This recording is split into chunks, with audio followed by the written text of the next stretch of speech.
오늘 말씀은 우리 김충기 목사님께서 열왕기상 19장 7절 8절 말씀을 통해서 우리가 약할 때라는 제목의 말씀을 전해 주시겠습니다. 본문 말씀 우리 같이 읽고 말씀의 은혜를 나누겠습니다. 본문 말씀 같이 읽겠습니다. 여호와의 천사가 또다시 와서 어루만지며 이르되 일어나 먹으라 네가 갈 길을 가지 못할 까노라 하는지라. 이에 일어나 먹고 그리고 음식물의 힘을 힘을 있지 않아? 40주 40일 가서 하나님의 산 호렙에 이름이라. 아멘. 목사님 말씀 전해 주실 때 많은 은혜 받으시기 바랍니다. 네, 오늘 그 이야기는 엘리야, 위대한 선지자 엘리야에 관한 이야기인데, 오늘 본문은 권능이 넘치는 그런 하나님의 사람이 아니라, 보통 사람들과 다를 것 없는 지극히 인간적인 엘리야, 그리고 나약한 모습의 엘리야를 오늘 본문은 보여줍니다. 우리는 열왕기상 18장에서 엄청난 갈멜산에서의 450명의 바알 선지자들과 영적 대결에서 엄청난 승리를 했던 엘리야를 잘 알고 있습니다. 그리고 그 엄청난 승리를 거두고 그 선지자들을 다 죽일 만큼 그렇게 권세가 넘쳤던 엘리야인데, 본문의 엘리야는 그와는 달라도 너무 다른 아주 지극히 나약한 그런 엘리야를 보여줍니다. 사실 갈멜산에서의 엄청난 사건 때문에 문제가 발생을 한 거거든요. 그 문제가 뭐냐면, 이제 열왕기상 19장 1절과 2절에 이렇게 나오는데요. 여기 1절, 2절을 보면, 아합이 엘리야가 행한 모든 일과 그가 어떻게 모든 선지자들을 칼로 죽였는지를 이세벨에게 말하니, 이세벨이 사신을 엘리야에게 보내어 이르되, 내가 내일 이맘때에는 반드시 네 생명을 저 사람들 중 한 사람의 생명과 같게 하리라. 지금 자기가 죽인 선지자들이죠. 그렇게 하지 아니하면 신들이 내게 벌 위에 벌을 내림이 마땅하니라 한지라.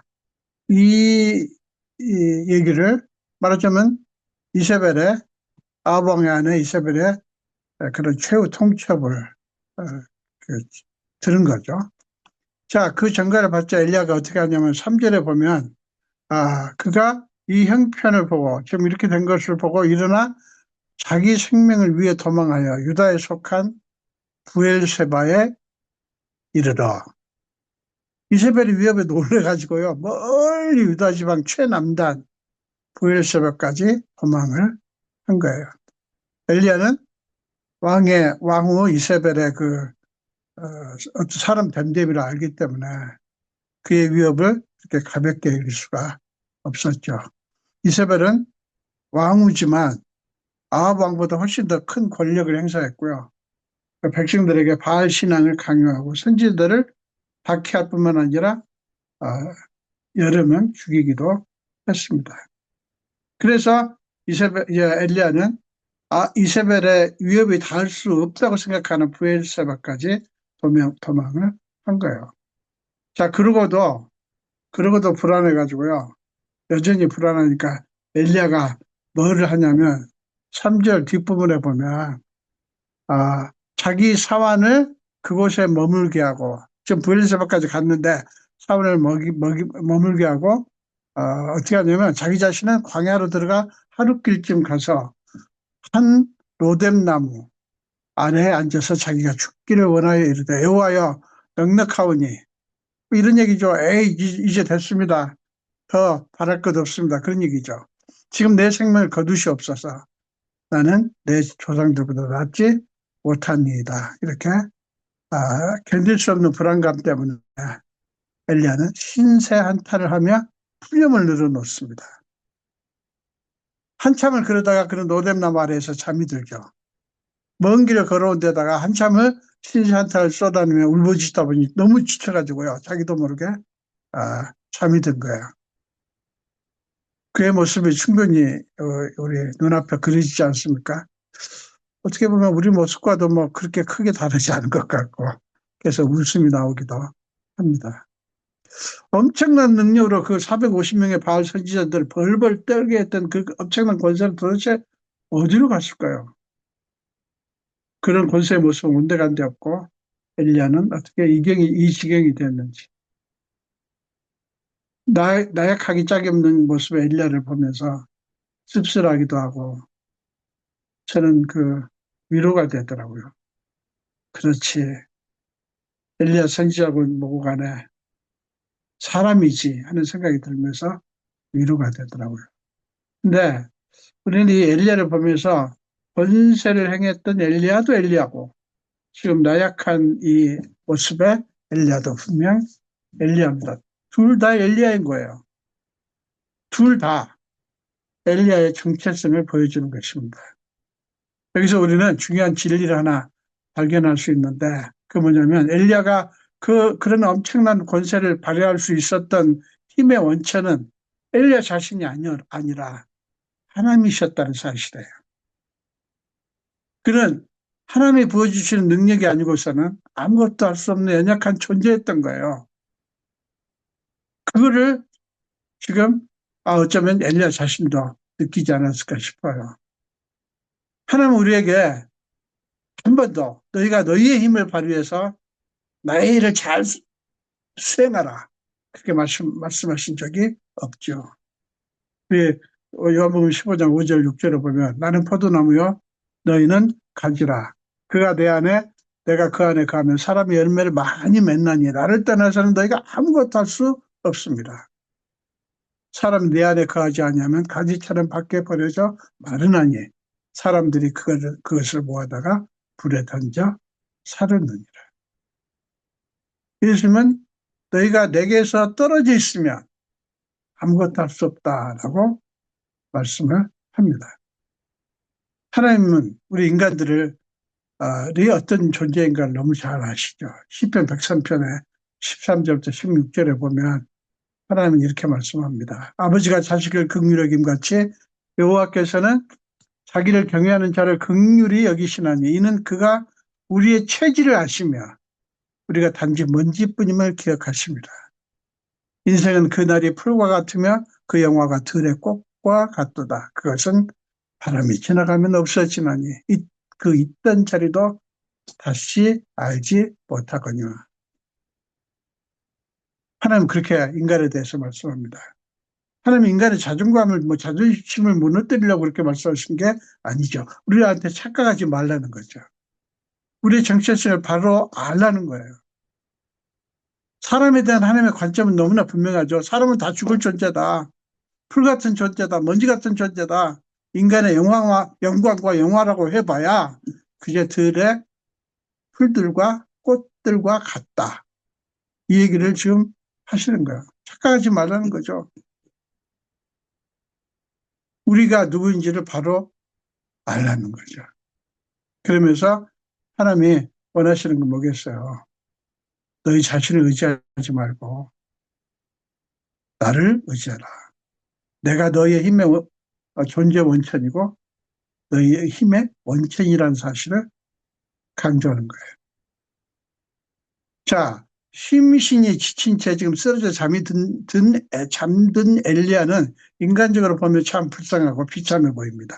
그렇지만요, 실은 지금이야말로 어떤 것으로도 포장되지 않은 순수한 진짜 엘리야가 된 거예요. 그런 엘리야에게 하나님이 임하십니다. 놀라운 방식으로 역사하십니다. 5절을 보겠습니다. 로뎀나무 아래에 누워 자더니 천사가 그를 어루만지며 그에게 이르되 일어나서 먹으라 하는지라. 엘리야가 지금 뭔가를 한 게 아니에요. 지금 자고 있었어요. 뭐 기도를 했거나 뭐 특별한 뭐를 했기 때문에 천사가 임한 게 아니에요. 그는 그저 쓰러져 잠자고 있었을 뿐이지만 천사가 와서 연약한 그를 어루만지면서 일어나서 먹으라고 말씀을 한 거예요. 우리는 그 어루만짐이라는 말을 좀 주목할 필요가 있는데요. 이게 뭐냐면 엘리야가 놀라지 않도록 가만히 만졌다는 뜻이에요. 그만큼 그의 연약함을 이해하시고 엄마가 아픈 아기에게 하듯 안쓰러운 심정으로 만져주신 거예요. 이것이 연약한 우리를 향한 하나님의 심정입니다. 바알 선지자들과 두려움 없이 맞서 싸우던 하나님의 종이 하루아침에 기진맥진 쓰러져 있는데 하나님은 그런 그를 책망하신 것이 아니라 불쌍히 여기시고 어루만져 주신 거예요. 우리는 때로 실패하고 넘어질 때가 있죠. 한때 넘치던 자신감도 다 사라지고 뭔가를 할 의욕조차 없고 심지어는 하나님을 찾을 힘도 없어질 때가 있어요. 그럴 때 하나님은 우리를 기다리고만 계신 게 아니라 우리에게 오셔서 어루만져 주십니다. 왜요? 하나님은 우리 체질을 아시기 때문에. 우리가 단지 먼지뿐임을 기억하시기 때문에. 그렇기 때문에 하나님은 우리가 연약함에 빠져 허우적거릴 때 놀라시거나 실망하지 않으셔요. 우리 자신의 힘으로는 온전할 수도 없고 아무것도 할 수 없다는 것을 아시고 불쌍히 여기사 은혜를 베푸시는 분이에요. 자, 6절에 보니까 너무나 지친 엘리야가 일어나서 천사가 차려준 떡과 물을 먹었잖아요. 그런데도 기운을 차리지 못하고 다시 잠에 빠지자 천사가 다시 와서 그를 또 어루만지며 일어나 먹으라고 권합니다. 그러고는 그에게 네가 가야 할 길이 먼데 먹고 기운을 내지 못하면 그곳까지 다 가지 못할까 봐 걱정된다. 이렇게 말씀을 합니다. 참, 이 얼마나 자상하신 하나님이십니까? 자기 연민에 빠져 훌쩍이는 자기 종을 꾸중하시는 가기는커녕 오히려 이해해 주시고 삭별해 주신 거예요. 하나님이 이런 분이시고 우리는 이런 하나님을 믿는다는 게 참 너무 놀랍습니다. 그렇기 때문에 우리 자신도 그렇지만 다른 사람들이 엘리야처럼 실패한 채 쓰러져 있다면 우리는 자책하지도 말아야 되겠지만 다른 사람을 향해서는 정죄하고 비난하지 말아야 될 것 같아요. 하나님 기뻐하시는 게 아닌 것 같아요. 하나님이 기뻐하시는 것은 불쌍히 여기고 보살펴 주시는 것처럼 우리도 그렇게 연약한 자들을 보듬어 줄 수 있어야 될 것 같아요. 자, 결국 엘리야는 어떻게 됐죠? 8절에 보니까 이에 일어나서 먹고 마시고 그 음식물의 힘을 의지하여 40주 40야를 가서 하나님의 산 호렙에 이르니라. 자, 그가 하나님의 산 호렙에 원래 가기로 돼 있었던 게 아니에요. 엘리야의 계획이 아니었어요. 하나님의 계획이었어요. 엘리야는 두려움에 빠져서 아무 생각도 없었지만 하나님이 자신의 계획대로 일을 하신 거예요. 하나님은 엘리야의 비전이 아니라 하나님의 비전으로 그를 부르셨어요. 그러므로 우리가 주님을 섬길 때 우리의 자원이나 힘이나 비전으로 하려고 하는 것은 일은 되겠지만 올바른 건 아닌 것 같아요. 하나님이 자신 것으로 하나님 자신의 일을 하시고 그 성스러운 일에 우리를 불러주신 거잖아요. 그렇기 때문에 하나님이 하시려는 일이 우리가 하고 싶은 일이 아니고 하나님이 하시려는 일이 곧 우리의 비전이 되어야 하는 것입니다. 놀라운 것은 엘리야 자신이 힘이 다 빠진 상태에 있었기 때문에 지금 완전히 힘이 하나도 없는 그런 상태에 있었기 때문에 오히려 하나님이 일하시기에 좋았다는 사실이에요. 엘리야가 힘이 다 빠져 있는 상태이기 때문에 하나님은 그를 다루시기가 좋았다는 거예요. 엘리야 자신의 힘과 의지가 죽었을 때 오히려 하나님 뜻대로 순종할 수 있었기 때문에 우리가 약할 때, 우리의 인간적인 힘이 빠졌을 때 그때 우리 인간의 자존심은 상하지만 오히려 하나님께 순종하기에는 더 좋은 때인 것 같습니다. 우리가 잘 아는 고린도후서 12장 7절부터 9절까지 보면 바울이 자신의 몸에 있는 가시를 없애달라고 간절히 기도하잖아요. 그때 이제 9절에 하나님이 응답을 하시는데 바울의 기대와 전혀 다른 대답을 그에게 주시죠. 유명한 구절 아닙니까? 9절.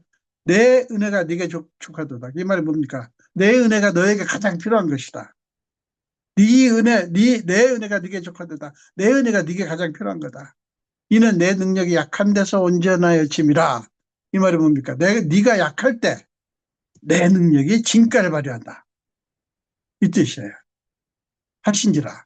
그러므로 도리어 크게 기뻐함으로 나의 여러 약한 것들에 대하여 자랑하리니 이는 그리스도의 능력이 내게 머물게 하려 합니다. 우리가 약하고 무능함을 느낄 때 속이 상하고 그래서 우리는 그것을 숨기려고도 하기도 하고 덮으려고 하기도 하고 발버둥치는데 사실은 물론 부끄럽죠. 약해가 빠져가지고 기운 빠져가지고 못하면 사람들이 볼 때 아 목사님 왜 이러세요? 그 부끄러울 수 있지만 사실은 그게 아닌 것 같아요. 우리가 힘이 빠졌을 때 오히려 그때가 하나님께서 나를 부르셔서 멋지게 일을 하실 수 있는 때일 수 있다는 사실. 요거를 우리는 생각할 필요가 있을 것 같습니다. 우리가 약할 때 오히려 우리는 하나님을 위한 더 좋은 도구가 될 수 있다고요. 우리가 힘이 빠졌을 때, 우리의 의지가 다 죽었을 때, 그래서 우리가 뭐 계획하기도 힘들고 뭐 할 수 없을 때 맨날 그러면 안 되겠죠. 하나님이 또 우리를 그렇게 맨날 그러도록 두지는 않겠지만 어떤 때 그럴 때가 어찌 보면 우리는 오히려 하나님을 위한 더 좋은 도구가 될 수 있을 것 같아요. 왜요? 우리의 약함을 통해서 하나님의 능력이 더 온전해지니까요. 하나님의 능력이 진가를 발휘하니까요. 우리가 힘이 있어가지고, 우리가 아이디어, 기운이 있어가지고, 우리가 막 하면 아무래도 우리가 드러나죠. 그러나 우리 약할 때 우리의 능력은 나타나지 않지만 하나님의 능력이 그때 진가를 발휘하니까 약한 것도 괜찮다 하는 생각이 듭니다. 그게 맨날 약해 빠져가지고 맨날 쓰러져 있으면 안 되겠죠, 물론. 근데 이제, 그렇지만, 다 여기 목사님들도 사모님 다 뭐, 그렇지만 우리 뭐 열심히 하려고 하지만 어떤 때는 그렇게 기운이 빠지고, 제가 요즘은 진짜 제가 오늘, 그러니까 어제 밤에서부터 해서 오늘 아침 6시 반까지 꼬박 밤을 샜습니다. 그러니까 이제 제가 목요일 날, 그러니까 수요일 날, 목요일 날이 제일 바빠요. 그래서 이제, 왜냐하면 목요일 날 저녁까지, 그, 영어로 설교 원문을, 설교 원고를 번역을 해서, 그, 미국 그 티처한테, 미국 그 형제들을 인도하는 리더한테 보내야 돼요. 목요일, 오늘 이 밤까지. 그래서 이제 그렇게 했는데, 정말 한계가 너무 느껴지더라고요. 하나님, 나 이제 못하겠어요. 이제 미쳐 다 떨어졌고요. 이제 정말, 못하겠어요. 저는 옛날에 설교를 여러 번 하고, 연륜이 깊어지면 그냥 쭉쭉 그냥 막 뭐가 나올 줄 알았어요. 갈수록 태산이에요, 갈수록. 모르겠어요. 다른 분들은 모르겠는데, 저는 갈수록 더 힘들고, 정말 한계를 느낍니다. 제가 이 본문을 전에 하려고 했다가 지금 오늘 하는 건데, 아, 기운이 쏙 빠졌을 때 하니까 더 좋네요. 아, 네. 정말 제 스스로가 고백이 됩니다. 내가 약할 때, 오히려 나는 하나님을 위한 더 좋은 도구가 될 수 있다. 라는 생각을 제 스스로 고백으로 합니다. 저는 제가 강하고 제가 능력 있고 그런 쪽보다 차라리 이쪽을 저는 택하고 싶습니다. 맨날 이럴 수는 없어요. 하나님께서 힘을 주셔야 되지만, 그래도 은혜로 밤새고 말씀을 준비해가지고 아까 저녁 식사하기 전에 리더한테 보냈습니다. 얼마나 감사한지. 제가 뒷뜰에 가가지고 정말 뒤뜰에 가면 깻잎이 쫙 들게 깻잎이 쫙 자라고 있습니다. 그래서 눈물을 한 방울 한 방울 흘리면서 예, 또 그게 그러니까 그때 그 오는 감동과 감격과 그 기쁨은 무엇과도 바꿀 수 없더라고요. 오늘 제가 굉장한 부흥을 경험을 했습니다. 그 잠깐이지만. 자, 사실 중요한 건 그거 아니에요? 아, 우리가 어줍지 않게 힘이 있다고 해봐야 사실은 어줍지 않게 있는 거예요. 하나님의 능력에 비하면 이건 뭐 능력이라 할 수도 없어요. 근데 뭐가 있으면 우리는 까불거든요. 뭐, 모르겠어요. 다른 분들은 안 하겠지만 저는 좀 까부는 경향이 있어요. 그것 가지고 뭐 해보려고. 사실 근데 제가 발견한 거는 내가 뭐를 할 수 있는 그 힘이 아니고 하나님이 주시는 힘. 그다음에 내가 가졌던 비전이 문제가 아니라 하나님이 하시는 일이, 하시고자 하는 일이 내 비전이다 하는 생각을 하게 되었습니다. 네, 우리 약한 것을 약한 게 좋은 건 아니에요. 그렇지만 부끄러워할 것은 더더군다나 아니라고 생각이 됩니다. 네, 기도하겠습니다. 예수님 감사합니다. 아버지 오늘 밤에 우리 사랑하는 귀한 우리 하나님의 자녀들과 함께 오랜만에 예배를 드립니다. 아버지 이 기회를 주셔서 감사합니다. 아버지 오늘 어느 때보다도 어제 오늘 연약함을 엄청나게 느꼈던 종에게 오늘 이 말씀을 나눌 수 있게 해주셔서 감사합니다. 아버지 정말 우리에게 특별히 저에게 필요한 것은 하나님의 능력입니다. 지금까지도 그랬지만 앞으로도 하나님이 주시는 힘이 아니면 아무것도 아니고 아무것도 할 수 없습니다. 주여 종을 불쌍히 여기시고 주님 종을 이제 은퇴하고 멕시코로 보내셨다가 영국까지 인도하셨으니 주께서 인도하셨으니 엘리야를 인도하셨으니 이제 주님께서 계획하신 일을 종을 통해서 하시고 또 우리 모두를 통해서 해 주시옵소서 감사드렸고 예수 이름으로 기도합니다. 아멘. 아멘.